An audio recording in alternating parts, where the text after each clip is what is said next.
முடிச்சு கொடுத்திருக்காங்க. குரோம்பேட்டை, ஜமீன் ராய்பேட்டையில 7 கோடியில சிஎம்டிஏ நிதியில இங்க ராதாநகர் பகுதியில புதிய கால்வாய்கள், தரமான தார் சாலைகள், கல்வெட்டுகள் 10 கோடியில் ஏற்கனவே பணிகள் முடிக்கப்பட்டுள்ளது.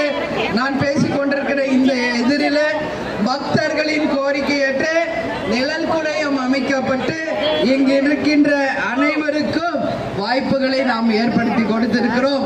இந்த முறை நமது கூட்டணி வெற்றி பெற்று வரும் பொழுது நமது பல்லாவரம் தொகுதியை சேர்ந்த மக்களே, அண்ணன் ஸ்டாலின் அவர்கள் மீண்டும் வெற்றி பெற்று 7வது முறையாக உறுதியாக ஆட்சி அமைப்பார் என்பதை இந்த நேரத்தில் நான் உறுதியாக சொல்றேன். அவருடைய தேர்தல் அறிக்கையை நீங்கள் பார்த்தாலே உங்களுக்கு தெரியும். பெண்களை கருத்திலே கொண்டு பெண்களுக்காக பல்வேறு திட்டங்களை அண்ணன் ஸ்டாலின் அவர்கள் அறிவிச்சிருக்காங்க. அதுல மிக முக்கியமாக 8000 ரூபாய்க்கு கூப்பன் வழங்கப்பட்டு அனைத்து பெண்களும் நேரடியாக கடைக்கு சென்று உங்களுக்கு வேண்டிய பொருட்களை நீங்களே பெற்றுக் கொள்ளலாம். அதே போல மாத உரிமை தொகை 1000 இந்த முறை 2000 வழங்கப்படும். போன முறை யாருக்கு கிடைக்கலையோ இந்த முறை எல்லாருக்குமே அது சமமாக வழங்கப்படும் என்பதை இந்த நேரத்தில் நான் சொல்றேன். அதே போல மாணவர்களுக்கு 8ஆம் வகுப்பு வரை இங்க காலை உணவு திட்டம் விரிவாக்கப்பட்டுள்ளது. அதனால 35 லட்சம் மாணவர்கள் அதனால பயனடைவார்கள்.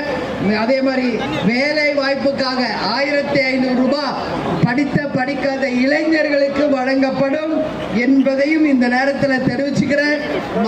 முதியோருக்கு உதவி தொகை 1500 2000. அதே போல மாற்றுத்திறனாளிகள் 1500 2500 ஆக நிச்சயமாக வழங்கப்படும் என்பதை தெரிவித்துக் கொள்கிறேன். அதே போல மருத்துவ காப்பீடு திட்டம் 10 லட்சம் ரூபாய் வரைக்கும் உயர்த்தி தரப்படும். யாருக்கெல்லாம் வீடுகள் இல்லையோ அவர்களுக்கெல்லாம் வீடுகள் அமைத்து தரப்படும். அது மட்டும் இல்லை, சுய உதவி குழுக்கள் மூலமாக பணியாற்றும் பெண்களுக்கு 5 லட்சம் ரூபாய் நிச்சயமாக மானியம் வாங்கி தரப்படும் போன்ற பல்வேறு வாக்குறுதிகள் இந்த கூட்டணி சார்பாக தெரிவிக்கப்பட்டுள்ளது. எனவே அனைவரும் சிந்தியுங்கள், வாக்களியுங்கள். முரசு சின்னத்திற்கு கேப்டன் ஆசீர்வாதம், கலைஞரை ஆசீர்வாதம், நமது அன்பு அண்ணன் ஸ்டாலின் அவர்களுடைய ஆசீர்வாதத்துடன் பல்லாவரம் தொகுதியை முரசு வென்றது என்ற வெற்றி செய்தியை தரணும். நாளை முதல் நான் தமிழ்நாடு முழுக்க எல்லா இடத்துக்கும் கூட்டணிகளுக்காக நான் பிரச்சாரம் செய்ய இருக்கிறேன்.